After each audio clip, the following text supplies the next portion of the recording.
Now, I would like to request Mr. Gyanendra Lal Pradhan, Executive Committee Member, SAARC Chamber of Commerce and Industry. And for your note, he was in the team member of the Prime Minister delegation to India, and he has been working very well at the time for the energy sector.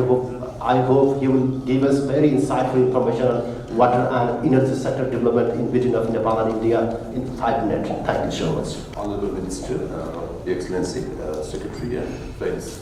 Actually, Nepal-India, this Prime Minister visit is very much sensitive because I'm watching for past many decades, right from Gyanendra Lal Pradhan to the second time of the present Prime Minister.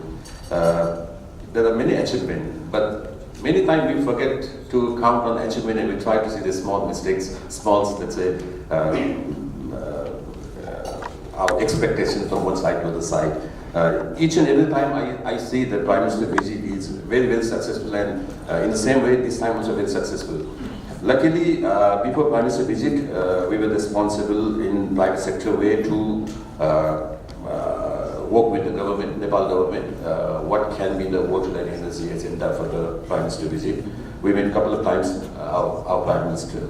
And we are so happy, Nepal and India both agreed almost for all agenda which the Prime Minister leads in the Prime Minister visit. Actually, I want to go a little bit back. Your Excellency, let me go in Nepal if you permit me. Actually, Kosi Treaty, Kosi Sanstha, हामी के भन्छौँ भने कोशी संस्था देश बेचेको संस्था भनेर संस्था गर्ने मान्छे हामी गाली गर्छौँ। तर आई टेल यू, कोशी जस्तो राम्रो संस्था यो देशले कहिले पनि भाषण गरेको छैन। साँच्चै भन्नु कसैले पढेकै छैन। हामी चाहिँ अब कागले कान लग्यो भन्नेमा पछि लाग्छौँ। अहिले त फेसबुक र सोसियल मिडियाले हाम्रो रिलेसनलाई यति सेन्सिटिभ बनाइदिएको छ कि प्रत्येक नेगेटिभ कुराहरू, सानसानो कुरालाई हामी हाइलाइट गरेर राख्छौँ। त्यसमा मलाई के लाग्छ भने नेपाल इन्डिया रिलेसन यति बलियो छ, यति स्ट्रङ छ र प्रत्येक भिजिटमा यति एचिभमेन्टहरू भएको छ कि त्यसलाई हामीले काउन्ट गर्नुको साथै मलाई लाग्छ हामी त्यसमा भएका साना कमी कमजोरीलाई कोट्याउने काम बढी गरेर जस्तो लाग्छ मलाई लाग्छ। र मैले त भनिहालेँ, कोशी ट्रिटीदेखि नै हामी यो भिजिटलाई बढी सेन्सिटिभ गरेका छौँ। जस्तो मैले त इक्जाम्पल दिन चाहन्छु। अब भारतबाट एफडिआई ल्याउने कुरामा प्रधानमन्त्रीले बोल्नुभयो। अब त्यो मामलामा चाहिँ केही एफडिआई आउने सम्भावना देख्नुभयो। प्रधानमन्त्रीले असाध्यै राम्रो वक्तव्य दिनुभयो। आफ्नो ऐन कानुन चेन्ज गर्नु भए पनि म लगानीकर्तालाई आह्वान गर्छु भनेर। तर हाम्रो मिडियाले त्यसलाई अझ पनि स्वीकार गर्न सकेन। म भन्छु समस्या भारतीय लगानीमा छैन, समस्या चिनिया लगानीमा छैन, समस्या हाम्रो ब्युरोक्रेटिक समस्यामा छ, हामी आफैमा छ। त्यो हामी बुझ्दैनौँ। तर एफडिआईले हामी एक किसिमको किन यसको हुन सकेन भनेर बढी कमेन्ट गर्ने गरेका छौँ। अब नेपाल इन्डियाको कुरा गर्दाखेरि मलाई के लाग्छ भने नेपालको problem with energy and trade imbalance. अब इन्डियाको कुरा गर्ने भए it's a flood, dry months end big power. यी सबैको सोल्युसन कहाँ देखिन्छ भने हाइड्रो पावर देखिन्छ। It's only solution lies in hydro power. One hydro power project can bring such A big, let's say, achievement for both countries. I just give you one example, Pancheshwar हामी कुरा गरेको 20 वर्ष भयो।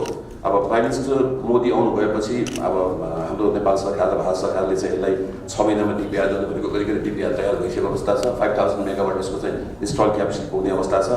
यो एउटा प्रोजेक्ट बन्न सक्यो भने मलाई लाग्छ भने I think Nepal India relation will be dependent. Actually, right now, I prefer to call Nepal-India relation is not dependent. It's too much open, and we try to see our negative parts rather than seeing the positive parts.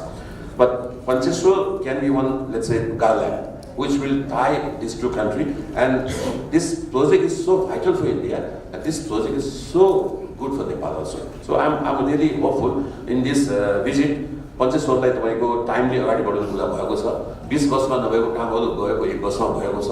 त्यस कारण चाहिँ यदि यही स्पिडमा जान सक्यो भने पञ्चेश्वर एउटा कडी बन्न सक्छ नेपाल इन्डिया रिलेसनको लागि चाहिँ। साँच्चै डिपेन्डेबल कडी, भारत नेपालमा डिपेन्ड गर्नुपर्ने, नेपाल भारतमा डिपेन्ड गर्ने कडी चाहिँ पञ्चेश्वर हुन सक्छ।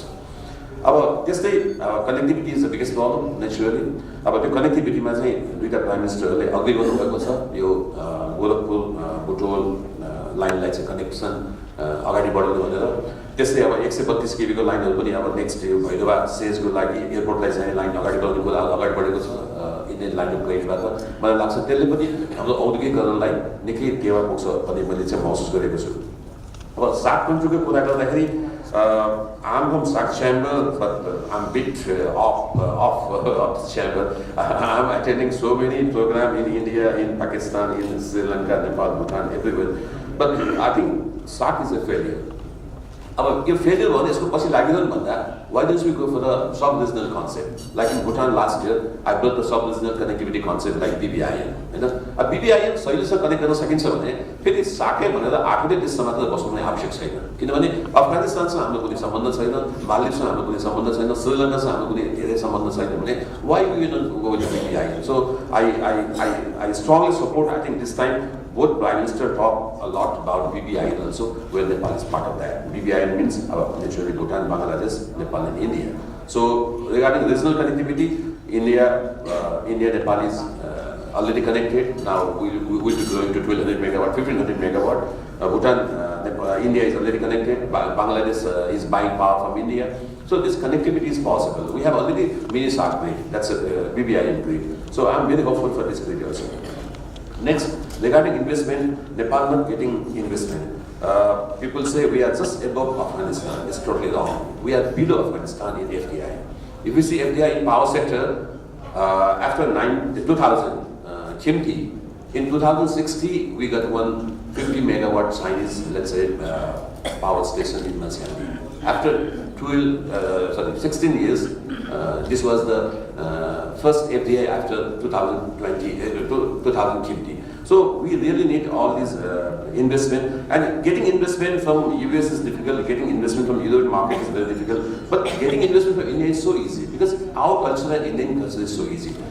In 2008, I was also in Nepal. We tried to bring investment from India. We went to India. Indian people came here. Almost 5,000-6,000 megawatt. We planned in a strong way in private sector, but things didn't move fast forward. But there are a few projects that's going to start. Like I'm very hopeful regarding Arun. Arun will be one of the guideline between Nepal and India. I can see another GMR project. That's Upper Kanali. I can see Pancheshwar between bilateral, but this visit missed one major agenda. We tried to convince our Prime Minister and our bureaucratic teams, but I don't know why this agenda was missing. That was Namudi.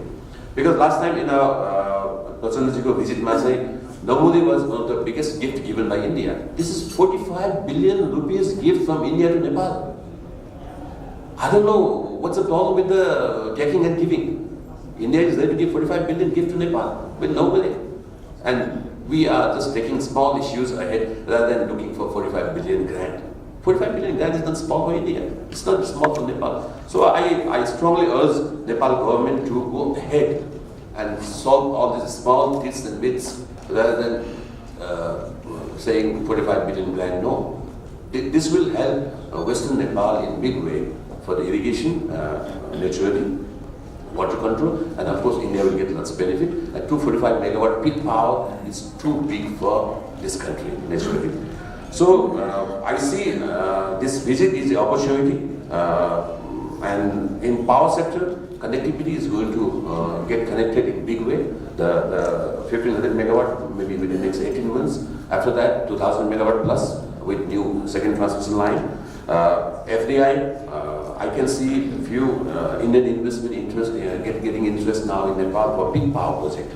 Because if you see the regional connectivity, India is not connected to any big power supplier. So India is like battery first now, today. Bangladesh is getting power from India, Nepal getting power from India, Bhutan is supplying some power to India in a small way. So I can see, I think India needs lots of big power. That's our future actually.